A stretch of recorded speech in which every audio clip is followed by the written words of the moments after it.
अस्सलामुअलैकुम मेरी YouTube family, कैसे हैं आप लोग।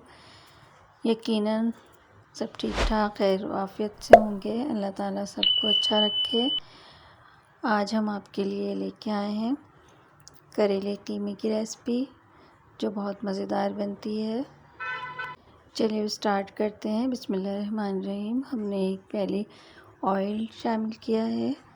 इसमें हम एक प्याज बड़ी डालेंगे।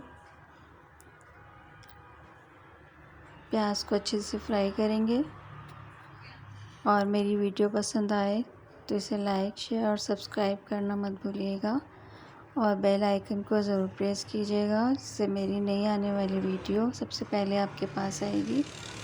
अब हम कीमा डाल रहे हैं। हमने हाफ़ केजी कीमा लिया है, जो बारीक मशीन का कीमा होता है हमने वो लिया है। आप चाहें तो हाथ का कीमा भी ले सकते हैं। थोड़ा सा ब्राउन करेंगे इसको प्याज के साथ। अब हम इसमें स्पाइसेस शामिल करेंगे। ये देखिए, अब हम अपने स्पाइसेस शामिल कर रहे हैं। 2 स्पून हमने लहसुन अदरक का पेस्ट डाला है। आप लोग एक बार ज़रूर ट्राई कीजिएगा मेरे स्टाइल में, जैसे मैंने बनाया है। बहुत मज़े का बनता है ये करेले कीमा।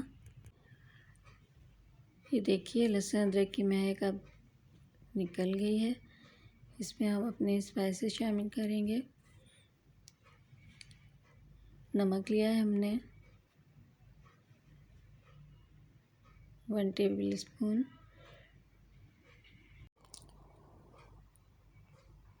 लाल मिर्च पाउडर लिया है हमने 1 टीस्पून। थोड़ा सा ये कुछ कम लग रही थी तो मैंने ज़रा सी और डाली है उसमें बढ़ाने के लिए।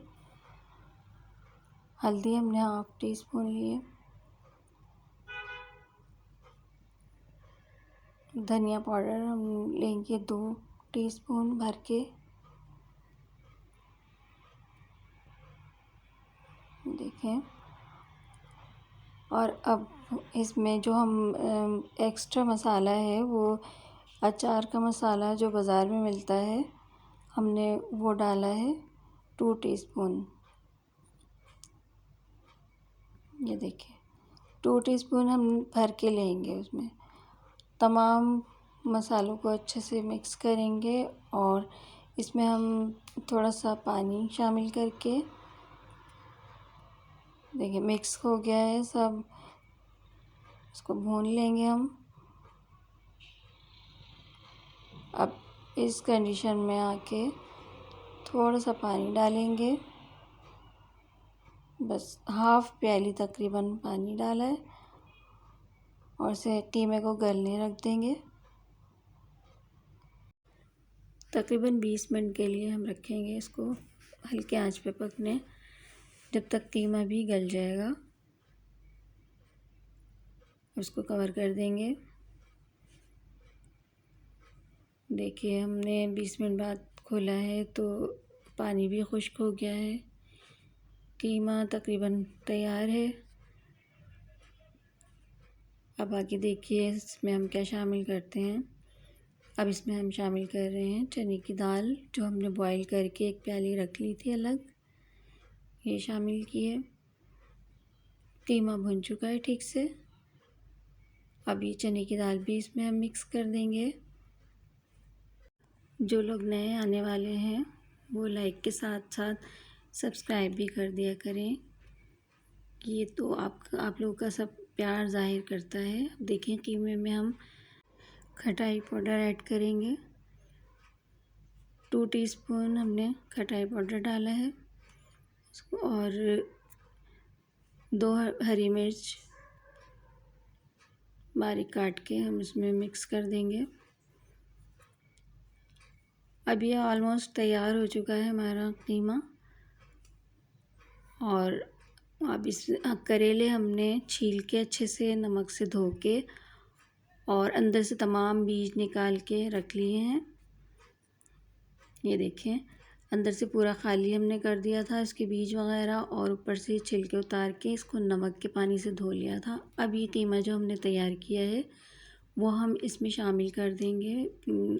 जैसे हम मिर्चें भरते हैं उसी तरह हम इसमें करेले के अंदर कीमे को भर देंगे और धागे से इस तरह लिपेट देंगे ताकि ये खुले नहीं और तमाम मसाला इसका निकल ना जाए।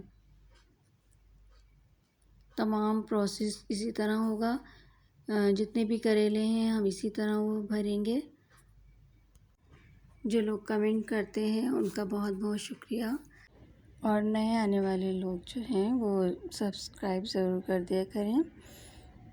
कि लाइक तो तकरीबन लोग कर ही देते हैं मगर सब्सक्राइब भूल जाते हैं करना। ये हाफ़ केजी करेले हैं। बारी बारी हम इसको सब इसी तरह भर लेंगे और धागे से बांध देंगे। अभी देखें कंप्लीट हो गया है। बाकी जो कीमा बचा हुआ था तो उसी के ऊपर हम तमाम करेलों को रख देंगे ये इस तरह करके, ताकि थोड़े से अभी हमें इसे गलने भी रखना है।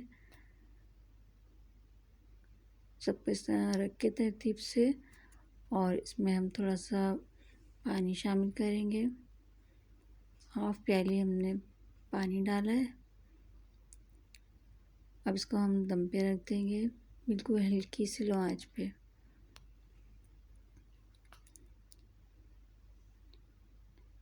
ये देखिए, बाकी अभी ऊपर से हम इसमें गरम मसाला पिसा हुआ ऐड कर रहे हैं और हरी मिर्च, ताकि हरी मिर्च की भी खुशबू इसमें शामिल हो।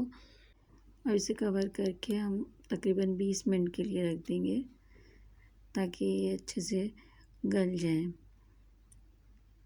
अब 20 मिनट हो गए हैं और ये गल चुके हैं करेले। आप देख रहे हैं कि इसका जो वैसे भी टेस्ट तो है ही, लेकिन देखने में भी अच्छे लग रहे हैं और खुशबू तो बहुत मज़ेदार आ रही है।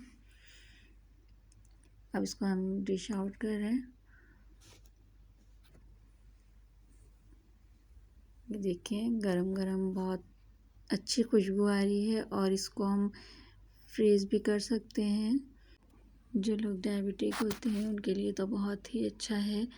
इस तरह ये तकरीबन हर खाने के साथ हाफ़ करेला ले सकते हैं तो उनके लिए बहुत फ़ायदेमंद है। इंशाल्लाह मेरी रेसिपी आपको ज़रूर पसंद आएगी और आप लोग भी ट्राई कीजिएगा। फिर मुझे कमेंट्स में बताइएगा कि कैसे बने हैं। अपना बहुत सारा ख़्याल रखिएगा और दुआओं में याद रखिएगा। इंशाल्लाह फिर मिलते हैं नई रेसिपी के साथ।